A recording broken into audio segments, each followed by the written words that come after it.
Je suis la vérité, hein? Voilà. Bon, peuple, vous savez, l'écriture, moi je suis un écrivain, hein? Je suis un écrivain. Et l'écriture est patiente. L'écriture est patiente. Elle est inscrite dans la vérité. Il n'y a pas de précipitation chez un écrivain. Parce que l'écrivain ne court pas. C'est-à-dire, pour écrire, il faut se préparer au marathon. Il faut se préparer au marathon. Et toute personne qui, comme moi, est née et a grandi à Yaoundé, connaît bien par cœur. Je veux dire que s'il y a 20 ans, s'il y a 30 ans, s'il y a 40 ans, vous demandez à quelqu'un qui est né et qui a grandi à Yaoundé, qui, comme moi, est allé au CST Ngouaikele, est allé au lycée Leclerc de Yaoundé, vous lui demandiez quelle est la nature de Bia, il allait vous décrire la nature de Bia. En fait, il n'y a pas de surprise chez une personne comme moi. Aujourd'hui, donc, en fait, nous sommes arrivés ensemble sur ce qu'on appelle l'avenue. L'avenue, c'est quoi? C'est l'avenue où toutes les petites rivières se retrouvent finalement. Les rivières qui tournaient, qui tontonnaient, qui croyaient qu'elles allaient monter, qu'elles allaient descendre. Il y en a qui avaient des chutes, c'est-à-dire qui allaient rapidement. Il y en a qui croyaient que finalement, c'est la pluie qui va faire que tout avance, etc. Tout le monde se retrouve finalement dans le fleuve. Tout le monde se retrouve finalement dans l'avenue. C'est cela et c'est cela le chassement. C'est cela tout simplement le chassement. C'est-à-dire que il n'y a pas d'autre alternative. Nous avons perdu en fait 7 ans. J'ai dit que nous avons perdu 7 ans parce que vous voyez, nous nous retrouvons avec Issa Chiroma qui était aussi ministre de Bia, comme Kamto. Donc finalement, structurellement, c'est la même chose. Ce que nous faisons maintenant, là, on l'aurait fait il y a 7 ans. Ce que nous faisons maintenant, là, on l'aurait fait il y a 7 ans. Mais il fallait que la conscience des gens arrive sur le fait que c'était tout simplement trompé de chemin. C'était tout simplement trompé de chemin. Et donc, voilà, on se retrouve dans la vérité.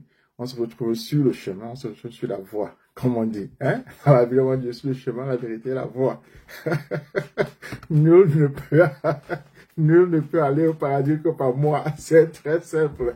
C'est comme ça dans la Bible. Ça y est, aujourd'hui, normalement, chacun devait être content. Chacun devait être content parce que pour la première fois, ça dit tous les désagréments que l'on avait, toutes les petites querelles que l'on avait. Par exemple, les querelles entre les anglophones et les francophones, où il fallait vraiment expliquer à tout le monde qu'on a un ennemi commun. Et que la solution à tous nos problèmes, même s'ils sont différents, se trouve d'abord dans la résolution de ce problème d'ennemi-là. Et cette résolution-là, c'est le chassement. Bien, il fallait bien qu'on arrive sur cette conclusion-là, sur cette chose-là. Et ça commence aujourd'hui. C'est-à-dire que, en fait, si vous me demandez, vous allez dire que les Camerounais ont l'habitude d'être cyniques. Moi, j'ai grandi avec des aînés, avec des grands frères qui ont fabriqué la pensée cynique. C'est-à-dire la pensée cynique. C'est le fondement même de la pensée des gens comme Nachin Bembe. C'est le fondement même de la pensée des gens comme Célestin Monga. C'est le cynisme. Eh bien, sa pratique politique est fondée dans le cynisme. Donc, il se retrouve au niveau cynique. Cynique vient de quoi? Cynique vient de chien. C'est-à-dire, cynique, c'est cynico, c'est chien. Et moi, j'ai écrit tant de chiens. Et j'ai une formation de philosophe. Donc, j'ai une analyse du cynisme qui est plus ancienne même que celle de nos aînés parce que je les voyais à l'action. Donc, avec ça, quiconque comprend le cynisme sait que toute personne qui voulait le chassement souhaitait que Bia prête serment. Pourquoi est-ce qu'on souhaitait que Bia prête serment? On souhaitait que Bia prête serment parce que il ne faut pas qu'il échappe au verdict de l'histoire. Il ne faut pas qu'il échappe au verdict de l'histoire. Si Bia ne prêtait pas serment maintenant là, c'est qu'il sortait par la grande porte.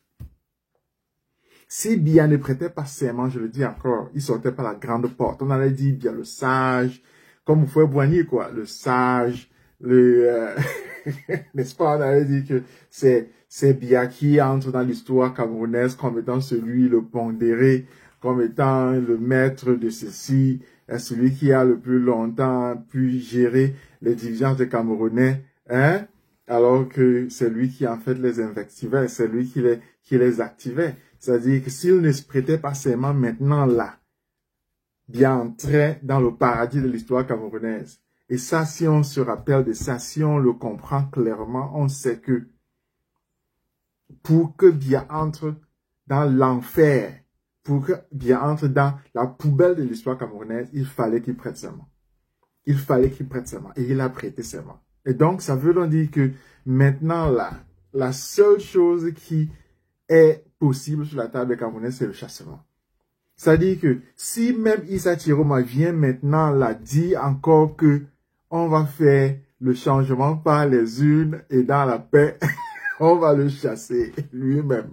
C'est-à-dire que si Issa Chiroma, lui-même Issa Chiroma, s'il vient là dire que il veut le changement dans la paix et par les urnes, on va le chasser.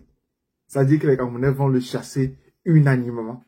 Parce que tout le monde, tous les Camerounais, dans leur immense majorité, veulent que Biya soit chassé. Donc, il n'y a aucune chose qui puisse avoir l'unanimité chez les Camerounais comme cela. Comme cela. N'est-ce pas? Donc, c'est, comme je dis, le grand fleuve dans lequel tout le monde s'est retrouvé. Et moi, je vous dis que il n'y a plus même les divisions qu'il y avait entre francophones et anglophones, entre francophones et ambazoniens. Il n'y a plus ça. Il n'y a plus ça. C'est-à-dire que les ambazoniens sont revenus à la maison. C'est extraordinaire. C'est ça même qu'il faut célébrer. Les ambazoniens sont revenus dans le fleuve avec la conviction que il faut se débarrasser de ce monsieur.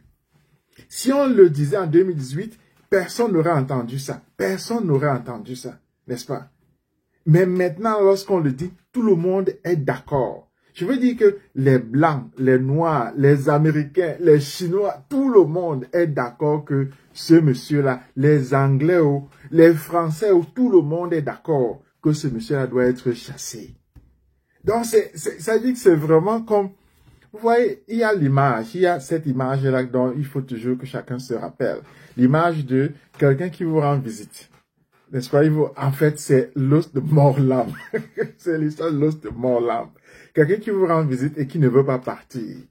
Qui ne veut pas partir, n'est-ce pas? C'est l'histoire de l'os de mort-l'âme.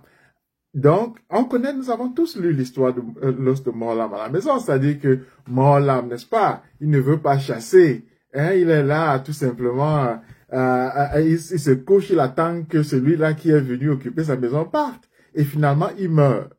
Donc, alors que s'il s'était levé et il avait chassé, alors il aurait vécu. C'est tout simplement une histoire avec laquelle nous avons grandi. L'os de mort-l'âme, c'est ce qui se passe devant nous là. C'est-à-dire que Biya a dépassé les bornes de rester dans le palais d'Etoudi. Dépasser les bornes. Actuellement là, il n'y a aucun signe de fête à Yaoundé, sauf à Etoudi, avec des gens qu'il paye. Donc ceux qui viennent fêter là, il leur donne l'argent pour qu'ils fêtent. Donc, ils ne sont pas contents. Donc, tout le monde veut qu'ils partent, veut qu'ils soient chassés. C'est une unanimité extraordinaire. C'est une unanimité extraordinaire. C'est-à-dire que les Camerounais sont très patients, sont divisés en termes de conscience, en termes de pensée, parce que nous sommes un peuple divers. Mais pour une fois, nous sommes d'accord sur une chose. Nous sommes d'accord sur une chose, que le chassement commence aujourd'hui. Mais je fais cette vidéo aussi pour vous dire que, n'est-ce pas, la nécessité de ce chassement-là, n'est-ce pas, est si ancrée parce que il fallait que Biya entre dans la poubelle de l'histoire camerounaise, de l'histoire africaine.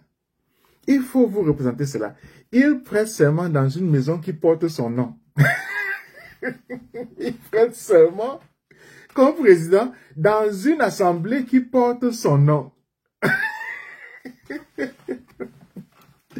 Le problème, ce n'est même pas la dictature. C'est que c'est la dictature de la médiocrité. Je veux dire que lorsque Napoléon s'était proclamé empereur, Napoléon était une force indiscutable à travers l'Europe. N'est-ce pas? Lorsque Washington, n'est-ce pas, s'est proclamé président, il était indiscutablement président de ça. C'est-à-dire qu'il avait vaincu tout le monde. Mais Biya a fait quoi? Rien du tout. Il n'a fait que tuer. Il n'a fait que tuer, il n'a fait que tuer, diviser. Donc, c'est l'épitome même du négatif et de la médiocrité. C'est-à-dire que chacun d'entre nous, je crois, ce qui est bien avec les événements que nous avons vus là, qui sont le prélude, ce qui est bien avec ces événements-là, c'est que chacun a vu le Cameroun. Et je suis sûr que beaucoup d'entre vous sont comme moi. Nous n'avons pas fait le tour du Cameroun. Moi, je n'avais jamais vu autant de villes camerounaises que celles que j'ai vues dans les vidéos. Je n'avais jamais vu autant de villes comme ça, autant de villages, autant de coins du Cameroun, autant d'endroits de rues du Cameroun, de centres-villes du Cameroun. Je n'avais jamais vu. Mais ce qui m'a frappé, c'est la pauvreté abjecte de ce pays. C'est-à-dire la pauvreté absolue. On n'a pas besoin, je n'ai pas besoin de faire face à la pauvreté. C'est-à-dire, je n'ai pas besoin de quitter de chez moi ici pour aller au Cameroun voir la pauvreté. Ce n'est pas nécessaire. N'est-ce pas? Ce n'est pas nécessaire parce qu'un homme pauvre, une femme pauvre, une famille pauvre, chacun, nous vivons cela dans notre quotidien. Mais voir un pays aussi pauvre, j'ai rarement vu ça parce que j'ai beaucoup voyagé. Merde. C'est-à-dire que les images que nous avons vues là, chacun d'entre nous a sans doute demandé, c'est ça le Cameroun?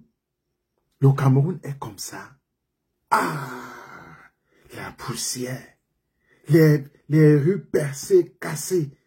Même les policiers, même les gendarmes, même les militaires, leurs vêtements délavés. C'est-à-dire, c'est comme ça avec les pantalons percés. Les chaussures avaient les trous dessus. C'est pas possible. C'est-à-dire que la honte même de montrer ces images du peuple camerounais qui se réveille aux autres Africains venait du fait que les gens qui se réveillaient étaient si pauvres, si mal habillés, c'est-à-dire leurs vêtements étaient si délavés. Les gendarmes même, et même les sous-préfets, les préfets qui venaient là, c'est-à-dire leur tenue grise était si délavée, que je disais, merde, les gouverneurs, le bleu là n'était plus le bleu, c'était le blanc. Ouais, c'était le gris. C'est-à-dire que la saleté que tous ceux-là avaient sur eux, j'ai demandé, merde. Moi, je voulais montrer ça même à mes étudiants.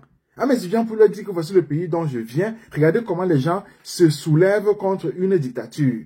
Mais j'ai eu honte de montrer parce que le pays est si pauvre, c'est-à-dire si déstructuré, que nous avons vu des Malgaches sortir, nous avons vu des Sénégalais sortir. Mais leur police n'est pas aussi pauvre que la nôtre. C'est-à-dire qu'ils étaient au moins bien habillés. Il y avait au moins une certaine dignité dans leur être. Mais les nôtres sont si pauvres que je vous jure que je ne savais pas que le Camerounais était si pauvre. Je vous jure que je ne savais pas que le sous-préfet, le préfet, le gouverneur, le gendarme, tous avaient des tenues délavées. Je vous jure que lorsque j'ai vu des policiers, par exemple, avec le gouverneur, le gros ventre comme ça dit qu'il a le gros ventre comme un porc.